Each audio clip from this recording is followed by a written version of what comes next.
On the morning of October 23rd, 1905, workers at the Riverside Steel Mill in Pittsburgh, Pennsylvania, arrived for their shift and discovered that 156 of their coworkers who had worked the night shift had aged approximately 40 years overnight. Men who had been in their 20s and 30s now appeared to be in their 60s and 70s, their faces deeply wrinkled, their hair white or gray, their bodies stooped and frail, their hands showing the prominent veins and age spots of elderly people. Women who had been young or middle-aged now looked like grandmothers, with sagging skin, thinning hair, and the physical deterioration associated with advanced age.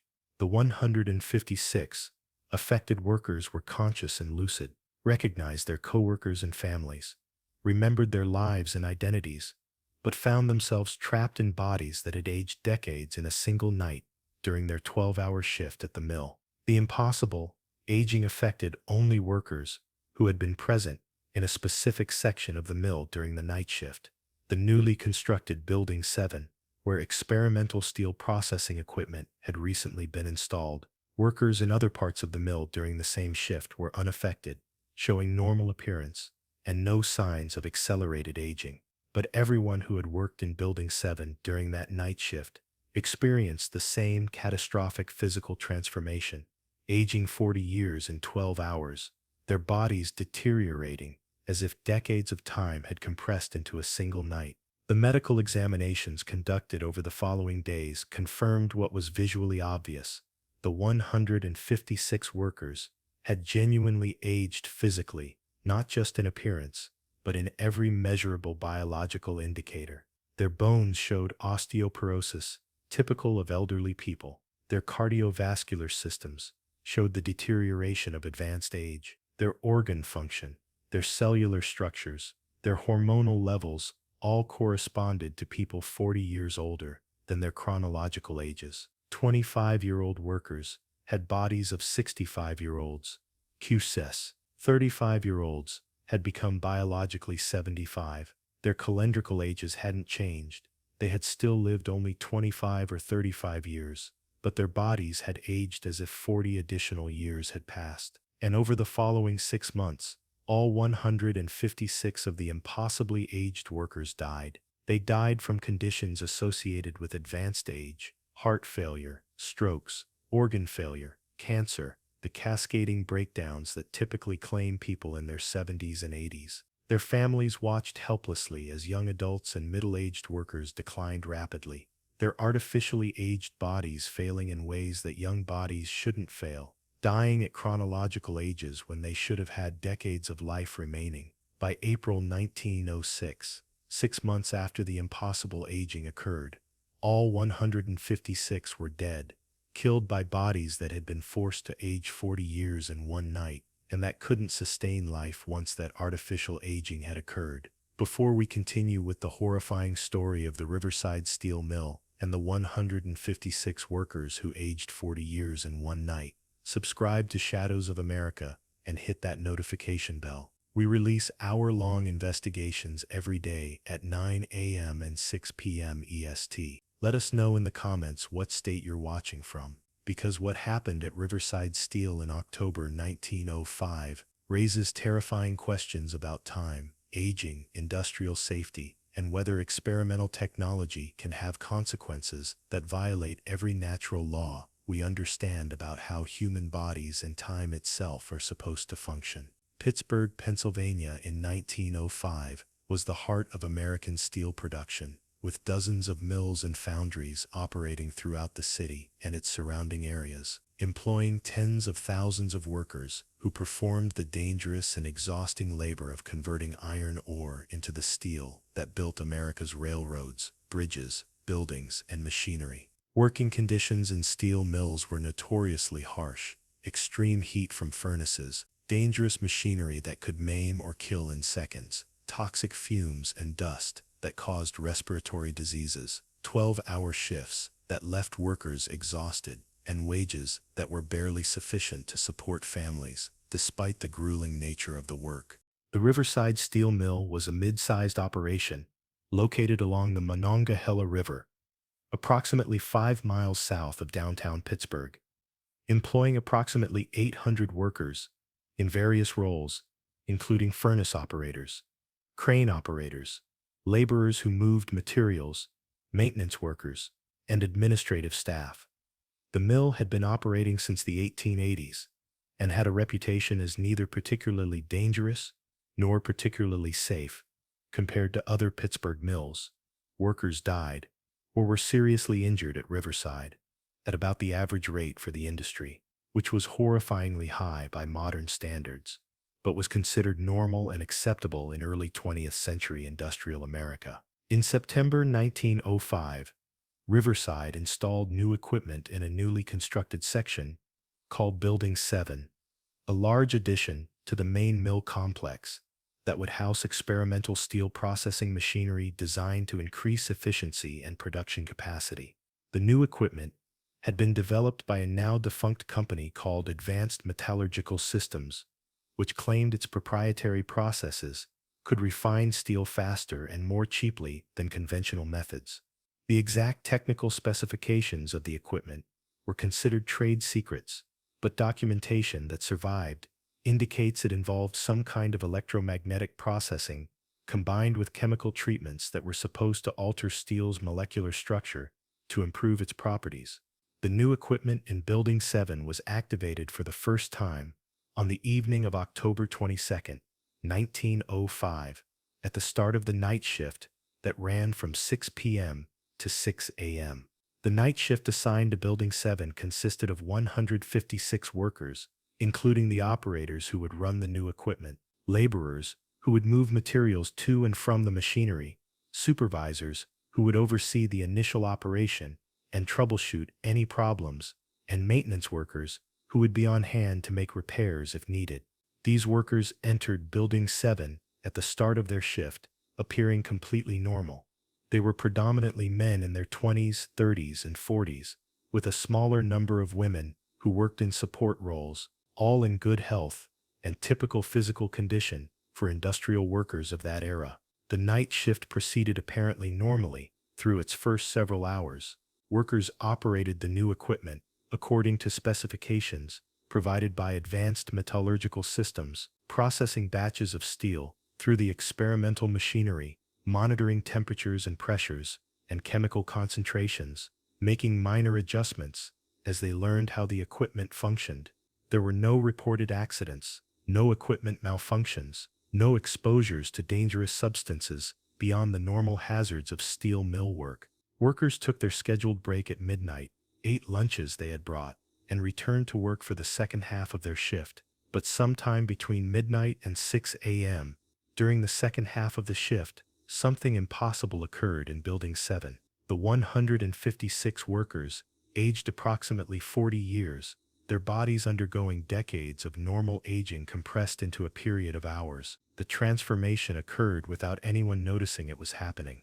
Workers didn't report feeling anything unusual during the shift, didn't experience pain or physical sensations that would indicate their bodies were undergoing catastrophic change. They simply aged, silently and invisibly, while continuing to work through the second half of their shift, apparently unaware that anything was wrong. The aging was discovered at 6 a.m. when the morning shift arrived, and when workers from Building 7 emerged at the end of their night shift. The morning shift workers were confused and alarmed when they saw elderly-looking people wearing the work clothes and carrying the lunch pails of coworkers they knew to be young or middle-aged. Initially, there was assumption that these must be different people, that somehow elderly strangers had infiltrated the mill, or that night shift workers had been replaced by others. But as affected workers identified themselves and as the recognition dawned that these elderly-appearing people were indeed the same workers who had entered Building 7 12 hours earlier,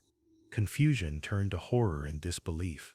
The mill management's initial response was to assume some kind of illusion or mass hallucination was occurring, that these workers couldn't possibly have aged 40 years overnight, because such a thing was physically impossible. But as family members arrived to pick up workers at shift change, and as they failed to recognize their own husbands, fathers, sons, or daughters, because of the dramatic physical transformation, the reality became undeniable. These workers had genuinely aged. Their appearances had changed in ways that could not be explained as lighting tricks or misperception. Something impossible had occurred in Building 7 during the night shift, and 156 people were now trapped in bodies that were decades older than they should be. The Riverside Steel Mill shut down Building 7 immediately and closed the entire facility temporarily while attempting to understand what had happened.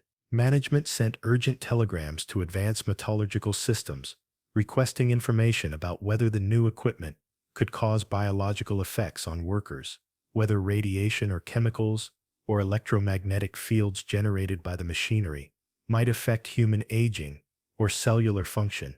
But Advanced Metallurgical Systems' response was unhelpful. The company insisted its equipment was safe, that it produced no emissions or exposures that could harm workers, and that the reported aging must be unrelated to the machinery, since such effects were physically impossible. Medical examinations of the 156 affected workers began within hours of the discovery of the aging, with Pittsburgh physicians and eventually specialists from Philadelphia and Boston arriving to study what had occurred. The initial medical assessments were shocking in their findings. The workers were not experiencing some cosmetic change that made them look older while remaining biologically young. They had genuinely aged biologically. Blood tests showed hormone levels typical of elderly people. Bone density scans showed osteoporosis. Skin biopsies showed cellular changes associated with decades of aging. Cardiovascular examinations showed arterial plaques and heart tissue deterioration, typical of people 40 years older than the workers' chronological ages. William Harrison kept detailed medical records of his examinations and published a report in 1906 describing his findings. Harrison examined 12 of the affected workers and documented that their biological markers all indicated genuine aging had occurred, not some syndrome that mimicked aging's appearance while leaving underlying biology intact. Harrison was particularly struck by the fact that the aging was consistent across all body systems. These workers hadn't just developed elderly skin while maintaining young organs, they had aged uniformly throughout their bodies, as if they had actually lived 40 additional years. Harrison concluded that whatever had occurred in Building 7 had somehow accelerated the normal aging process, compressing decades of gradual cellular and tissue deterioration into a single night. The affected workers themselves were traumatized and devastated by what had happened to them. They looked in mirrors and saw elderly strangers rather than their own faces. They tried to perform physical tasks they had done easily the day before, and found themselves weak and exhausted, their artificially aged bodies unable to generate the strength and endurance their young bodies had possessed.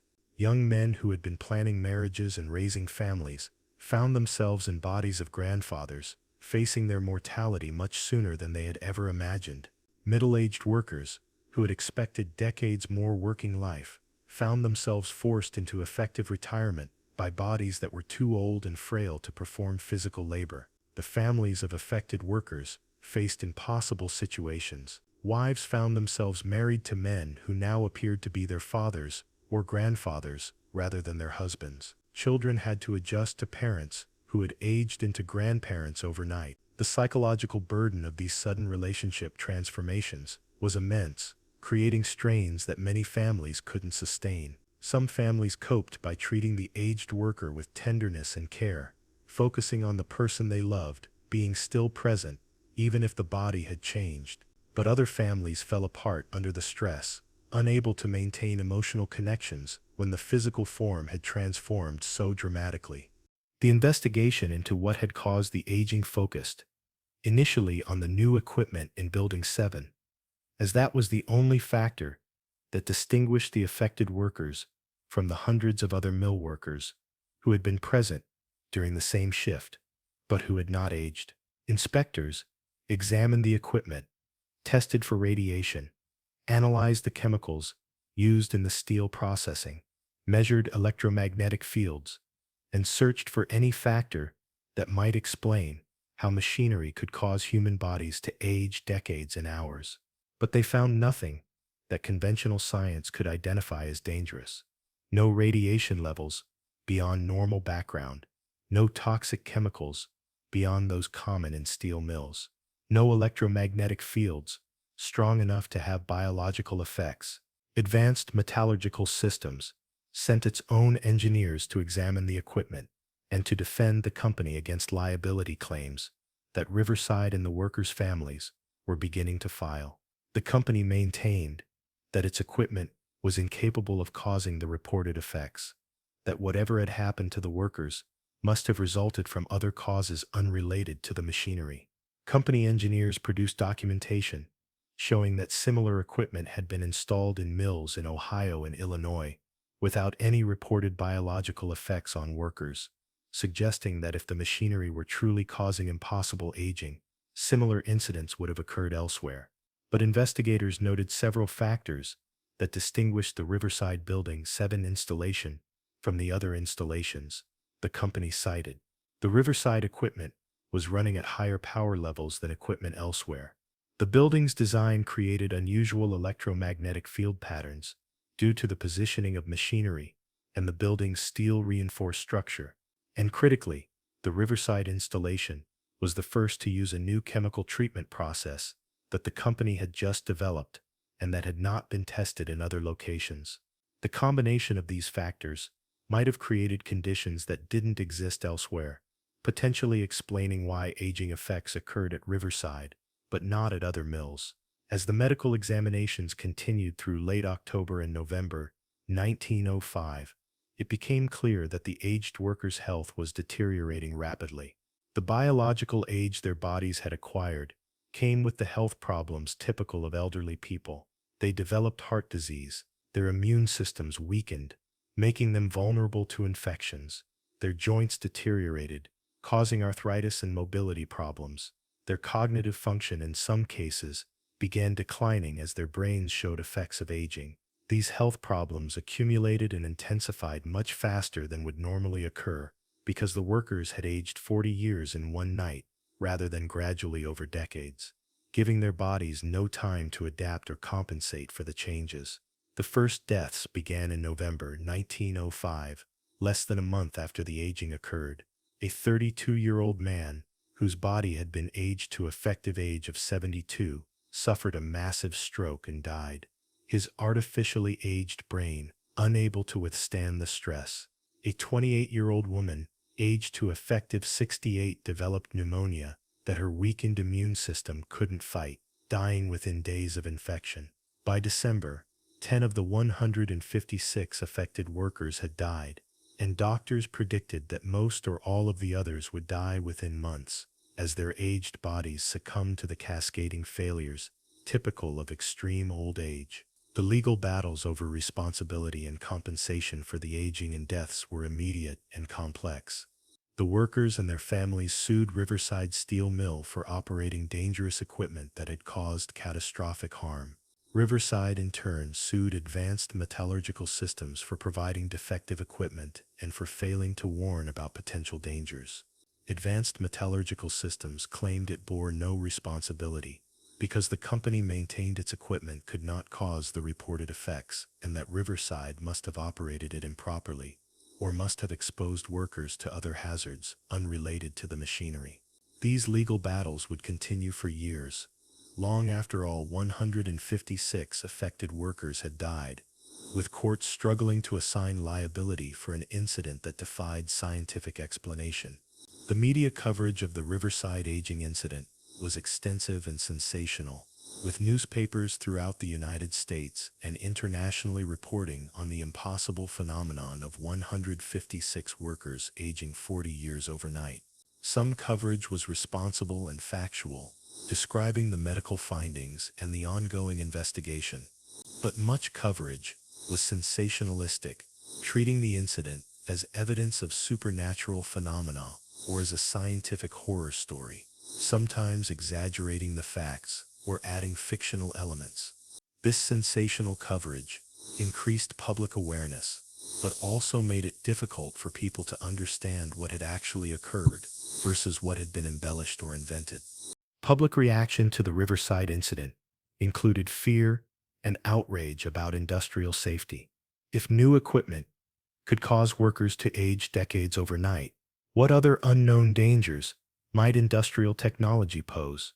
The incident came during a period of growing concern about industrial working conditions and about the power that corporations wielded over workers' lives and health. Progressive reformers used Riverside as an example of why stronger safety regulations and worker protections were needed, arguing that companies were conducting dangerous experiments on their workers without adequate precautions or without informed consent about risks. But determining what safety regulations could prevent a Riverside-style incident was difficult because no one understood what had actually caused the aging. How do you regulate against impossible effects that science can't explain or reproduce? The Pennsylvania state legislature passed laws requiring more thorough safety testing of new industrial equipment before it could be used with workers present, and requiring companies to disclose all known risks to workers. But these regulations could only address known risks, and the Riverside aging remained unexplained, making it impossible to specify what precautions would prevent similar incidents. By February 1906, 4 months after the aging occurred, half of the 156 affected workers had died. The survivors were in declining health, with most confined to their homes or to hospitals, their aged bodies too weak to work or to maintain independent lives. The deaths followed patterns typical of elderly populations: cardiovascular disease, cancer, organ failure, infections that healthy immune systems could fight, but that compromised aged immune systems couldn't handle. The workers were dying of old age. Despite being chronologically young, their artificially aged bodies experiencing the mortality risks of people decades older than their actual years lived. The emotional toll on families was devastating and complex. Family members were grieving losses, while the affected workers were still alive, but were anticipating imminent deaths based on medical predictions. They were caring for people who looked like elderly relatives, but who were chronologically young family members, creating confusing emotional dynamics. Children particularly struggled. They were losing parents at ages when parental death shouldn't occur, and they were losing them to old age rather than to accident or acute illness, making the losses feel unnatural and wrong in multiple ways. Some of the affected workers accepted their fates with resignation, or even with philosophical calm, viewing the aging and impending death as tragedies, but not feeling they could fight against something so fundamentally beyond their control. Others raged against what had happened to them, angry at Riverside for operating dangerous equipment, angry at advanced metallurgical systems for creating machinery that could harm workers, angry at a system that valued steel production more than human life. A few workers committed suicide rather than waiting for their aged bodies to fail completely, choosing to end their lives on their own terms rather than declining through months of deterioration and dependency. The question of whether the aging could be reversed was explored desperately by doctors and researchers hoping to save the affected workers' lives. But every attempted treatment failed. There was no way to make the workers' bodies young again, no way to reverse the biological aging that had occurred. Their cells had aged, their tissues had deteriorated, their organs had accumulated the damage of decades, and no medical intervention available in 1906 could undo these changes. The best doctors could offer was palliative care to manage symptoms and to make the workers as comfortable as possible as their bodies failed. By April 1906, 6 months after the October aging incident, all 156 affected workers were dead. The last to die was a 45-year-old supervisor whose body had been aged to effective age of 85, whose heart finally failed after months of decline. With his death, the immediate human tragedy of the Riverside incident concluded, though the legal battles and the questions about what had caused the impossible aging would continue for years. The investigation into Building 7 and the equipment that had apparently caused the aging continued after all the workers had died, with researchers hoping to understand the mechanism so that similar incidents could be prevented. The equipment was disassembled piece by piece, with every component analyzed for properties that might affect human biology, but investigators found nothing that conventional physics or chemistry could identify as dangerous or unusual. The equipment generated electromagnetic fields, but at levels that were not considered harmful. It used chemicals in the steel processing, but none that were known to affect aging or cellular function. The equipment operated at high temperatures and pressures, but these physical conditions occurred in many industrial settings, without causing biological effects on nearby workers. One theory, that gained some support, suggested that the equipment might have generated some kind of temporal field or temporal distortion that had caused time to pass faster for workers in Building 7 than for the rest of the world.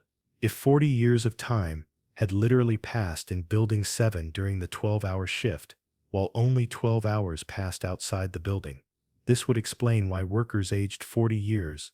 They had actually lived 40 additional years in compressed time. But this theory required accepting that time could be locally distorted in ways that violated everything understood about physics, and no evidence supported the existence of such temporal effects beyond the aging itself. Another theory suggested that the equipment might have generated radiation or particles that were unknown to 1906 science, that affected cellular aging processes in ways that conventional radiation didn't. Perhaps some exotic form of radiation had bombarded workers' cells, damaging DNA or triggering aging pathways that normally operated slowly over decades, but that had been accelerated into operating catastrophically fast.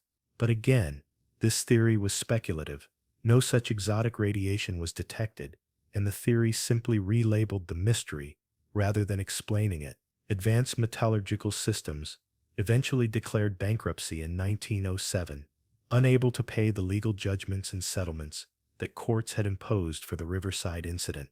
The company's assets, including all documentation about the equipment design and specifications, were liquidated and scattered, making it difficult for later researchers to examine the technical details that might have explained what had occurred. Some documentation survived in patent filings and in records seized during legal proceedings, but much of the company's proprietary information was lost, taking with it possible clues about what the equipment did and how it might have caused impossible aging.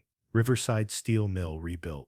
Building 7, after dismantling the Advanced Metallurgical Systems equipment, returning the space to conventional steel processing that used traditional methods rather than experimental machinery. The mill operated until 1962, when it finally closed due to foreign competition and changing steel industry economics. But Building 7 retained a reputation among workers as an unlucky or cursed location, and some workers refused assignments there even decades after the 1905 incident, preferring to work in other parts of the mill rather than in the building where 156 people had aged 40 years overnight. The families of the 156 dead workers received modest settlements from Riverside Steel Mill and from Advanced Metallurgical Systems' liquidated assets, but the compensation was inadequate for the losses they had suffered. A widow receiving a few $1,000s in settlement could not replace the husband who had been killed by impossible aging, could not compensate for decades of lost companionship and support, could not restore the father that children had lost.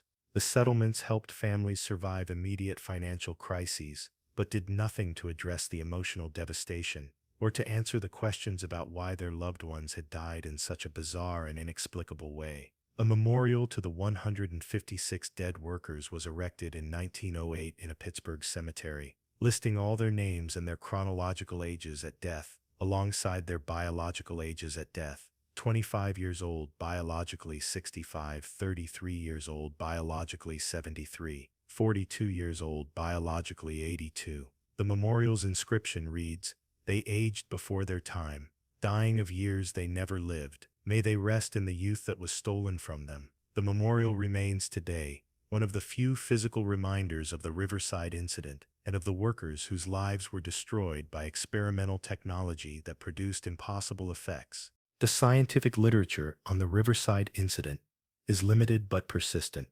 with occasional articles in medical and physics journals attempting to explain what occurred or to argue that the incident must have been misreported or exaggerated. Some skeptical scientists have suggested that the aging might have been less dramatic than reported, that perhaps workers, aged only a few years rather than 40, and that initial reports exaggerated the effect. But the medical documentation, including photographs and detailed examinations, contradicts this skeptical interpretation. The aging was real and was as dramatic as reported, aging workers decades in a single night. Modern scientists who have reviewed the Riverside case have proposed various theories based on understanding of biology and physics that wasn't available in 1906. One modern theory suggests that the equipment might have exposed workers to intense oxidative stress or to compounds that damage telomeres, the protective caps on chromosomes that shorten with age and that are linked to cellular aging. If workers' telomeres were severely shortened by some exposure in Building 7, this might have triggered accelerated aging throughout their bodies. But this theory struggles to explain the rapidity and uniformity of the aging, as telomere damage typically produces effects over months or years, rather than overnight. Another modern theory suggests possible exposure to progeria-inducing agents, compounds that cause premature aging, similar to genetic conditions like Hutchinson-Gilford progeria syndrome, that make children age rapidly. But no environmental compounds are known that can induce progeria-like effects in adults who weren't born with genetic susceptibility, and the theory doesn't explain how such compounds could have been present in Building 7, or how they could have caused uniform 40-year aging across 156 different people. The possibility that the Riverside incident was an elaborate hoax has been considered, but is difficult to sustain. What purpose would such a hoax serve? Riverside Steel Mill suffered enormous financial and reputational damage. Workers and families experienced genuine tragedy, even if the aging was less dramatic than reported, and the extensive medical documentation, including photographs and examinations by multiple independent physicians, makes wholesale fabrication unlikely. Some skeptics have suggested that the workers might have been deliberately poisoned or harmed in some way, and that the aging story was a cover-up. But this theory requires assuming complex conspiracy involving hundreds of people, including independent doctors and journalists, which seems implausible.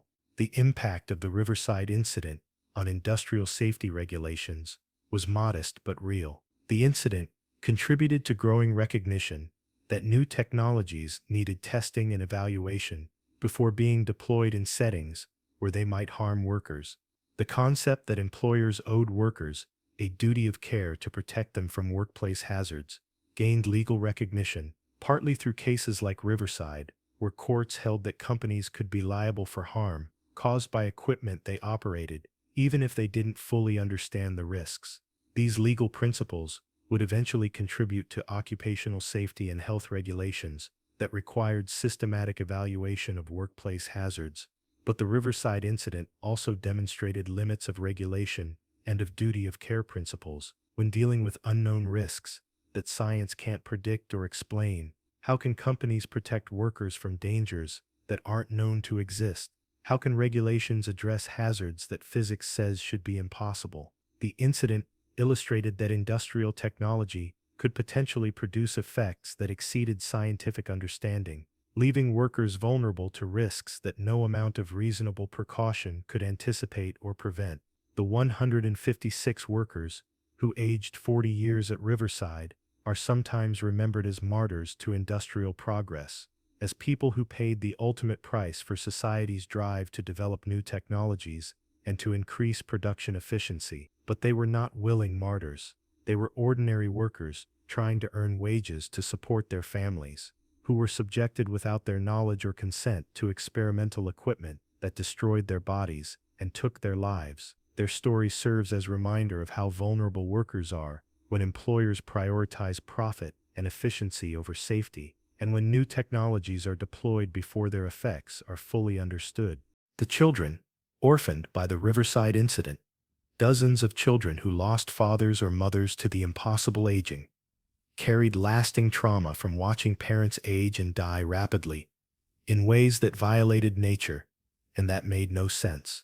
Some of these children were interviewed decades later by researchers studying the long-term impacts of traumatic loss and they described ongoing nightmares about aging and death, about time moving wrong, about bodies deteriorating before their eyes.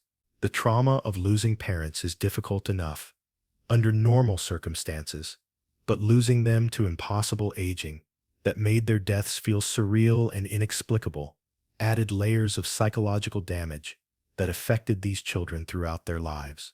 The wives widowed by Riverside faced particular hardships. Many were young women whose husbands had aged into elderly men overnight and had then died within months, leaving them to raise children alone with limited financial support and with the emotional burden of having witnessed impossible tragedy. Some of these widows remarried, attempting to rebuild lives that had been destroyed by the incident. Others never remarried, remaining alone and focused on raising children and on preserving memory of husbands who had been killed by equipment their employers claimed was safe. The question of whether consciousness or mind aged along with the workers' bodies has interested philosophers and psychologists studying the Riverside case. Did workers not just physically age, but also mentally and emotionally mature 40 years, gaining the wisdom and perspective that normally comes with decades of life experience? Or did they remain mentally young despite their aged bodies, creating discontinuity between their physical ages and their psychological ages? The available documentation suggests that workers remained mentally themselves. They didn't gain 40 years of wisdom or experience. They were still the same people psychologically, just trapped in bodies that had aged decades. This disconnection between mental continuity and physical transformation created identity confusion, similar to what body dysmorphia creates, with workers feeling that their bodies no longer match their internal sense of self. Some of the affected workers reported that after the aging occurred, they felt they were inhabiting elderly bodies as if piloting vehicles that didn't belong to them, that their aged appearances felt like costumes or disguises rather than their true selves. This sense of disconnection made adaptation difficult. It's hard to accept yourself as elderly when mentally you still feel young, when you remember being young just yesterday, when the aging happened too rapidly to allow psychological adjustment. The workers died not just from biological age-related illnesses, but also from the psychological strain of this impossible mind-body mismatch.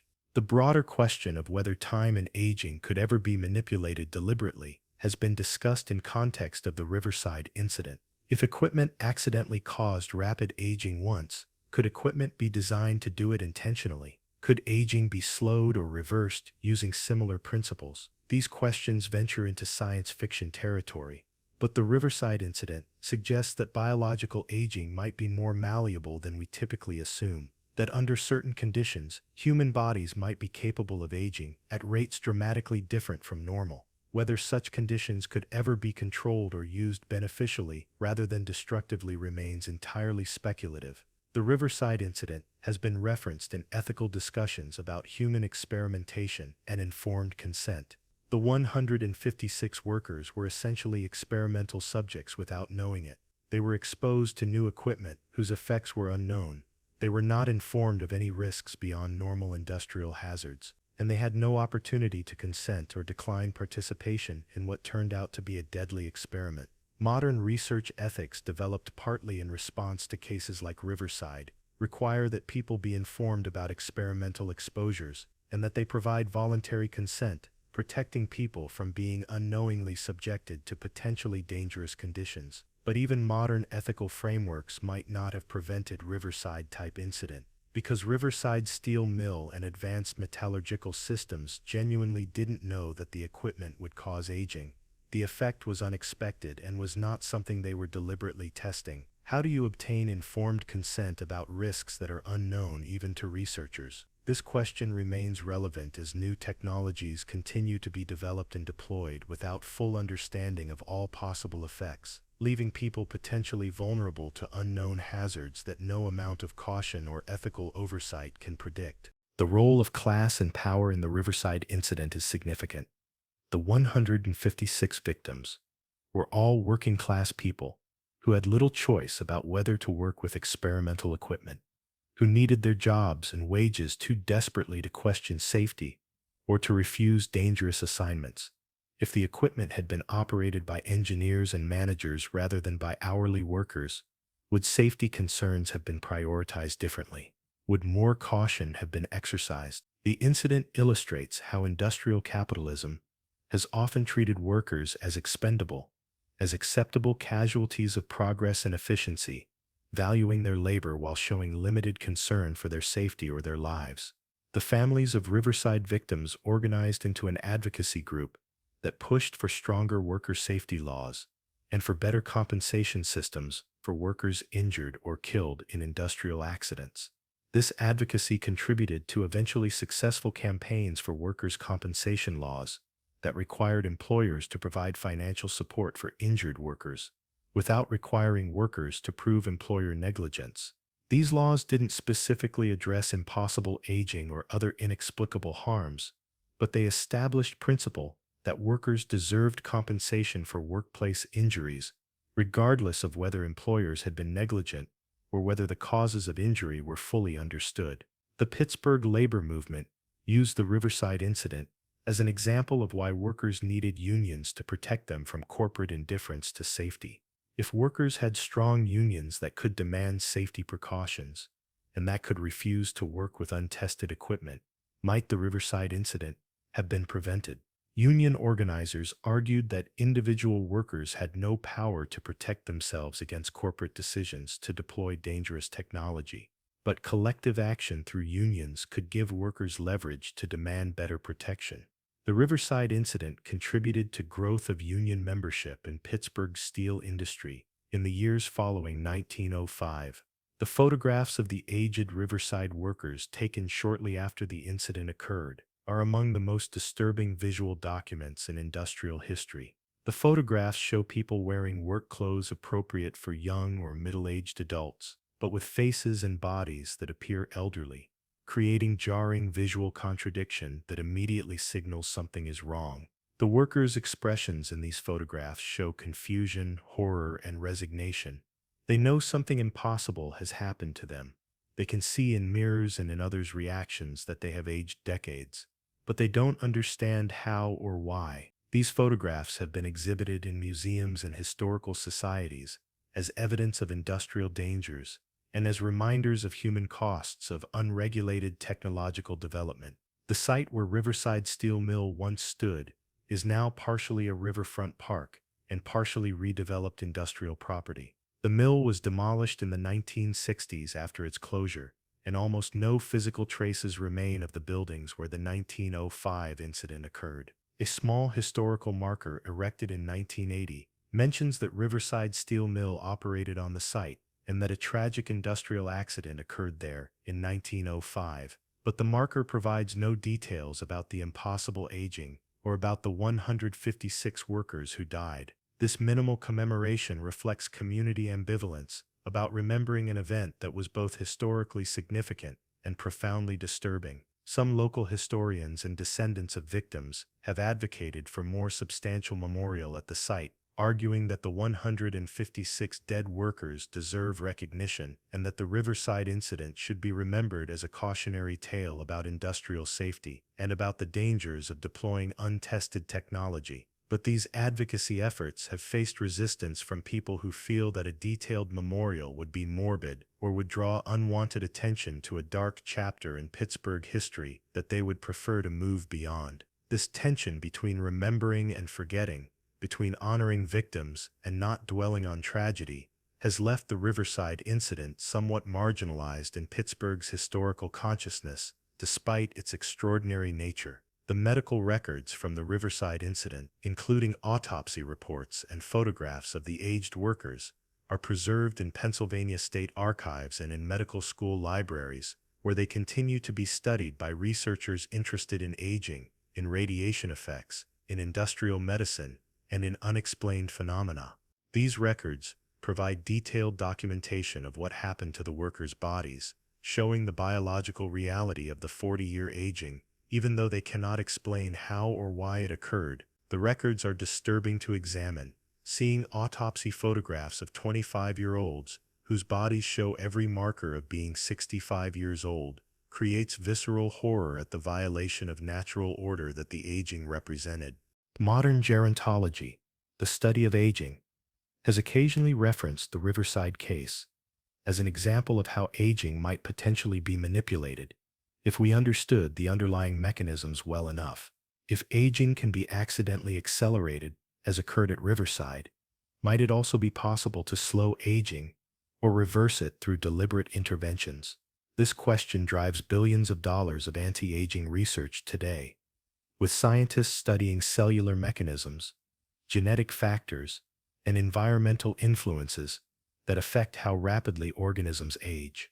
The Riverside case suggests that aging is not as fixed as we might assume, that under certain conditions, the biological clock can run faster or potentially slower than normal. But the Riverside case also serves as warning about the dangers of manipulating fundamental biological processes without fully understanding the consequences. The workers who aged 40 years overnight didn't just gain elderly appearances, they suffered all the health deterioration that comes with advanced age. And they died because their bodies could not sustain life once artificially aged. Any attempt to manipulate human aging, whether to slow it or to reverse it, would need to account for the complexity of aging processes and the risks of unintended effects that could be as devastating as what occurred at Riverside. The question of whether any of the 156 affected workers could have survived if modern medical interventions had been available is interesting to consider. Modern medicine can manage many age-related conditions that were fatal in 1906. Heart disease, cancer, organ failure can often be treated successfully, extending life even for elderly patients. But the Riverside workers weren't just elderly. They were people whose bodies had aged catastrophically fast without time for adaptation or compensation. Their organs had deteriorated simultaneously, rather than gradually, creating cascading failures that would be difficult to address even with modern medicine. Some might have survived longer with modern care, but probably not much longer. Their bodies were fundamentally broken by the impossible aging in ways that no treatment could fully repair. The survivors' accounts of watching themselves age in real time during the 6 months between the incident and their deaths are among the most poignant documents from the case. Several workers kept journals or gave interviews describing what it felt like to watch their bodies deteriorate day by day, to experience the weakening and failing that normally happens over decades compressed into months.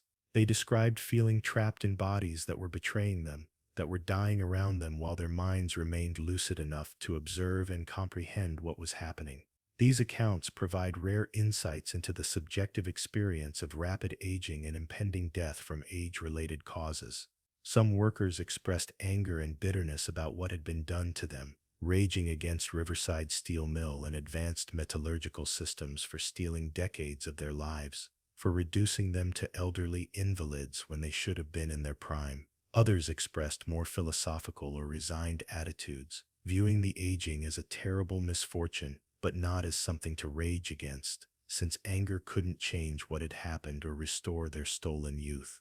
A few workers expressed something approaching acceptance or even curiosity about experiencing extreme old age, while their minds were still relatively young, treating their situation as a strange opportunity to observe aging from a perspective that was normally impossible.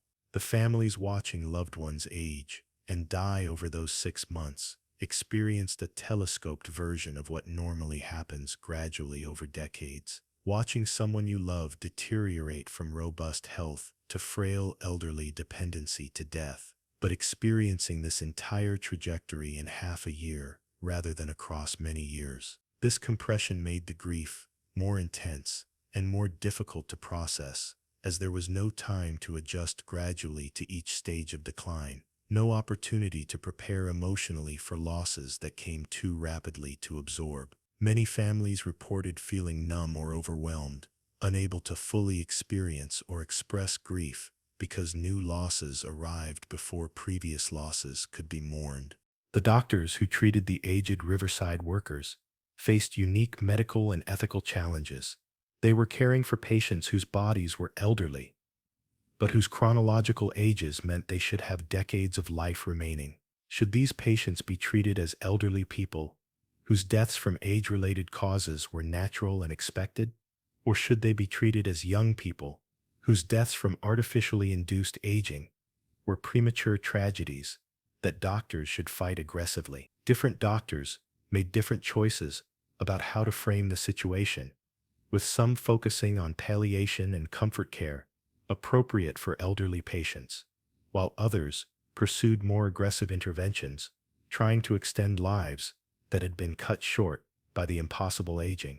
The ethical questions about quality versus quantity of life were particularly acute for the Riverside workers. Some patients wanted all possible medical interventions to extend their lives, even if that meant suffering through painful treatments for conditions that were ultimately terminal. Others preferred to decline aggressive treatment and to focus on remaining comfortable and maintaining dignity during the time they had left. Doctors struggled with how to advise patients about these choices. The aged workers were chronologically young enough that they might normally be encouraged to fight for survival, but their biological ages meant that aggressive treatment might cause suffering without meaningful benefit. The question of whether the aged workers should be classified as disabled for purposes of social support created legal and administrative confusion.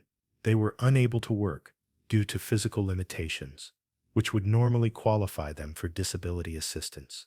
But their disabilities resulted from artificial aging rather than from conventional injury or illness, and no existing legal category clearly covered their situation.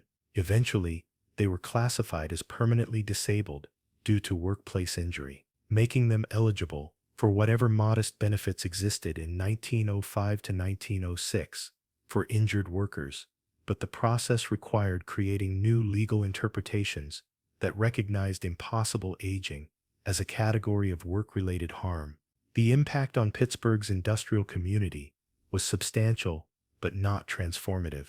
Many workers became more cautious about working with new equipment and more insistent on safety information before being assigned to experimental or unusual operations. But economic pressures meant that most workers continued accepting whatever assignments employers offered, knowing that refusing work meant losing employment and facing poverty. The Riverside incident created temporary heightened awareness of industrial dangers, but this awareness faded as time passed and as daily economic pressures reasserted their dominance over workers' decision-making. Some of the engineers and managers who had been responsible for installing and operating the equipment in Building 7 suffered psychological consequences from guilt about the role they had played in the disaster. They had believed they were operating safe equipment, had followed all available guidelines and specifications, but had nonetheless presided over an incident that killed 156 people in horrible ways. Some of these individuals left industrial work entirely, unable to continue in professions where their decisions might harm others. Others compartmentalized the experience, continuing their careers, but carrying lasting trauma from having been involved in something so catastrophic. The bankruptcy of Advanced Metallurgical Systems meant that the company's owners and executives faced financial ruin, but not criminal prosecution. Though laws clearly criminalized what they had done, they had designed equipment that turned out to be dangerous in ways they claimed not to have predicted, but they had not deliberately set out to harm workers. The legal system struggled with how to hold them accountable for harms that resulted from negligence or recklessness rather than from criminal intent, eventually settling for financial liability that drove the company into bankruptcy, but that left individuals free. Modern product liability law and corporate criminal liability doctrines that developed later in the 20th century would have provided more tools for prosecuting Advanced Metallurgical Systems leadership, potentially holding them criminally responsible for recklessly deploying dangerous equipment without adequate testing. But in 1906, the legal frameworks for such prosecution were underdeveloped, allowing the company's leaders to escape criminal consequences for their role in the Riverside disaster, even as the company itself was destroyed by civil liability. The question of whether similar incidents to Riverside have occurred in other times and places whether other workers or populations have experienced impossible aging or other time-related biological effects, has been researched by people interested in unexplained phenomena and by historians of industrial accidents. A few incidents have been documented where workers were claimed to have aged rapidly after exposure to radiation or to industrial chemicals, but none match the Riverside case in terms of documentation quality or the dramatic scale of the effect. The Riverside incident appears to be unique, or at least to be the best documented case of rapid aging, making it either a singular event or the tip of an iceberg where similar incidents occurred but were not recognized or documented. The theoretical possibility that the Riverside equipment created some kind of localized time distortion, where time moved faster inside Building 7 than in the rest of the world, has been explored by physicists interested in extreme conditions and in the limits of physical law. General relativity allows for time dilation under certain conditions. Time moves at different rates in strong gravitational fields or at high velocities. But creating such time dilation artificially would require energies and conditions far beyond what industrial equipment in 1905 could have generated. The time distortion theory remains speculative and unsupported by any evidence beyond the aging itself.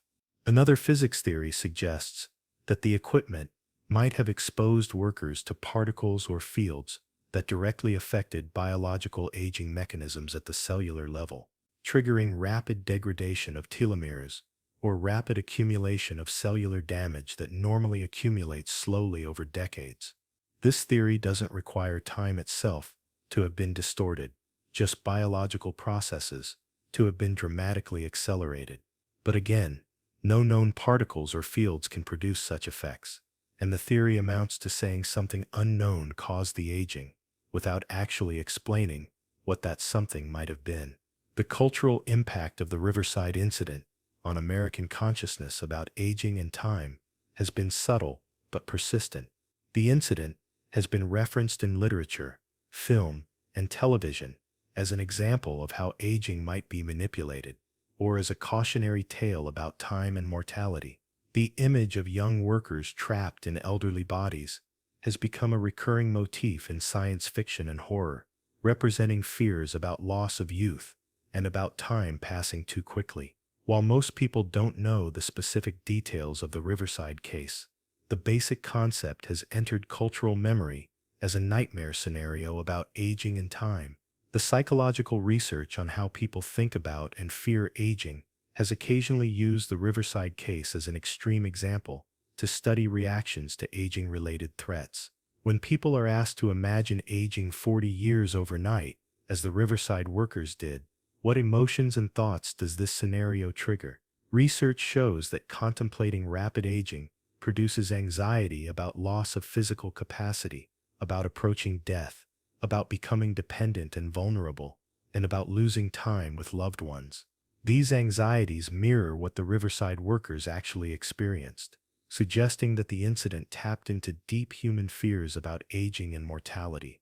The children who lost parents to the Riverside incident grew up during a period when child labor was common and when industrial accidents frequently orphaned children. But even in that context of high industrial mortality, the Riverside children's experiences were unusual because of the impossible nature of what had killed their parents. Other children, whose parents died in industrial accidents, could understand that a furnace explosion or a crane failure or a toxic exposure had caused death. But Riverside children had to comprehend that their parents had aged 40 years overnight, had become elderly in hours, and had died from something that violated natural law. This incomprehensibility added to their trauma, making it harder to process loss when the cause made no sense. The few Riverside survivors who were interviewed in the 1970s and 1980s as elderly adults described lasting impacts from their childhood experiences. They reported anxiety about aging throughout their lives, hyper-awareness of physical changes associated with getting older, and sometimes unhealthy behaviors aimed at staying young or at preventing aging. Witnessing parents age catastrophically and Dye had created what psychologists would now call traumatic stress responses that persisted for decades, demonstrating how profound the psychological impact of the incident had been on children who survived it. The theological and philosophical questions raised by the Riverside incident include whether what happened to the workers was natural death. If someone ages naturally over 80 years and dies of old age, we consider that natural death within the normal human lifespan. But if someone ages 80 years and 6 months through artificial acceleration and dies of old age at chronological age 40, is that natural death or is it murder? The workers died from biological processes that normally cause death in elderly people, but those processes were artificially triggered through industrial exposure. Religious and philosophical traditions that distinguish between natural and unnatural death struggle to categorize the Riverside deaths. Some religious leaders, who ministered to Riverside families, argued that the deaths should be understood as murders, as lives taken through human action, even though the mechanism was unusual. They rejected any framing that suggested the workers had simply aged naturally and had died naturally of old age, insisting that their deaths were tragedies inflicted on them by human negligence or recklessness, and that they deserved justice and recognition as victims of wrongdoing. Other religious perspectives emphasized acceptance of death as part of God's plan, suggesting that while the circumstances were unusual, the death should ultimately be accepted as part of divine will, rather than railed against as injustice. The question of whether the aged workers were still legally the same people they had been before aging, whether their legal identities survived the physical transformation, created administrative complications. Their legal documents listed their chronological ages and their physical descriptions from before the aging, creating mismatches with their new appearances. Should these documents be updated to reflect their biological ages and new appearances? Or should the documents maintain the original information, even though it no longer matched reality? Different agencies made different decisions, creating confusion in official records that persisted even after all the workers had died. The marriages of affected workers faced particular legal questions. If a woman had married a 30-year-old man, but that man now appeared 70 and had the body of a 70-year-old, did the marriage vows still apply? Was she obligated to remain married to someone whose physical form had dramatically changed, even though his identity remained the same? Some spouses stayed and cared for their aged partners with devotion, viewing the marriage vows as binding regardless of physical changes. Others struggled with whether they were obligated to care for effectively elderly spouses when they had married young adults, with some marriages ending in separation even before the aged partner died. The insurance issues were complex and contentious. Some workers had life insurance policies that would pay benefits upon death, but insurance companies argued that deaths from artificial aging should not be covered because the policies hadn't contemplated such unusual causes of death, and because covering these deaths would bankrupt the insurance funds that were calibrated based on normal mortality rates for different age groups. Eventually, courts forced insurers to pay, ruling that the policies covered death from any cause and that insurers couldn't avoid payment simply because the cause was unprecedented or unusual. The debate about whether the Riverside incident should be classified as an industrial accident, as a product defect case, as criminal negligence, or as something else entirely reflects how difficult it was to fit the incident into existing legal and conceptual categories. It was an accident in the sense that no one intended the aging to occur, but it resulted from deliberate decisions to deploy untested equipment in ways that prioritize profit over caution. It was a product defect in that the equipment apparently caused harm it was not supposed to cause, but it was unclear whether the equipment was defective or whether it was operating as designed but had effects no one anticipated. The Riverside incident challenged existing categories and forced development of new legal concepts about corporate responsibility and industrial safety.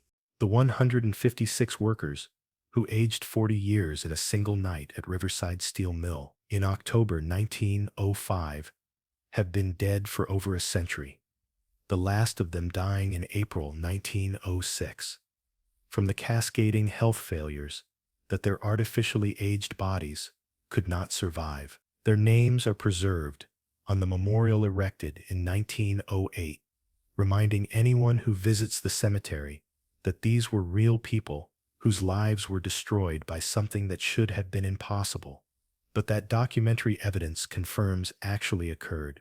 The cause of their impossible aging remains unexplained, despite extensive investigation, both at the time and by later researchers with access to better scientific understanding. The equipment in Building 7 apparently created conditions that caused human bodies to age at roughly 2,000 times normal rate for the duration of exposure, compressing 40 years of aging into a 12-hour shift. But no mechanism has been identified that could produce such an effect, leaving the Riverside incident as one of the most thoroughly documented yet completely inexplicable industrial disasters in history. Whether the incident represents a singular event, unlikely ever to be repeated, or whether it represents a type of effect that could occur again under similar conditions with experimental equipment, remains unknown. The bankruptcy and liquidation of Advanced Metallurgical Systems and the destruction of the Building 7 equipment meant that attempts to recreate conditions to study what had occurred were impossible. The incident remains isolated in time and space, an anomaly that challenged everything understood about aging, time, and industrial safety, but that provided no replicable phenomenon for scientific study. What the Riverside incident teaches us, at minimum, is that industrial technology can have effects that exceed our understanding and prediction, that workers can be subjected to dangers that no amount of reasonable precaution could anticipate, and that the human body can apparently be affected by environmental conditions in ways that violate natural laws as we understand them. The incident stands as warning about the costs of deploying new technologies without thorough testing, about treating workers as expendable resources rather than as human beings whose safety must be protected, and about the limits of our knowledge about how the world works. The site where the Riverside Steel Mill stood, and where 156 people aged 40 years in one night, is quiet now, partially a park where families picnic and children play, unaware of the horror that occurred there more than a century ago. But the memorial in the cemetery and the archived records and photographs preserve the memory of what happened, ensuring that the 156 victims are not forgotten, that their impossible and terrible deaths are remembered as testament to human costs. When profit is prioritized over safety, and when new technologies are deployed before their effects are understood, what caused 156 workers to age 40 years overnight? How did experimental equipment produce an effect that violates every known law of biology and physics? Could it happen again? These questions remain unanswered, challenging us to accept that reality contains possibilities we don't understand, and that sometimes the only honest answer is we don't know. What do you think happened at Riverside Steel Mill? Temporal distortion? Unknown radiation? Something beyond current science? Leave your thoughts in the comments below. If you found this investigation compelling, subscribe to Shadows of America. We release documentaries like this every day at 9 a.m. and 6 p.m. EST. Hit that like button, share this video, and let us know what state you're watching from. The past is never truly buried. It's just waiting in the shadows.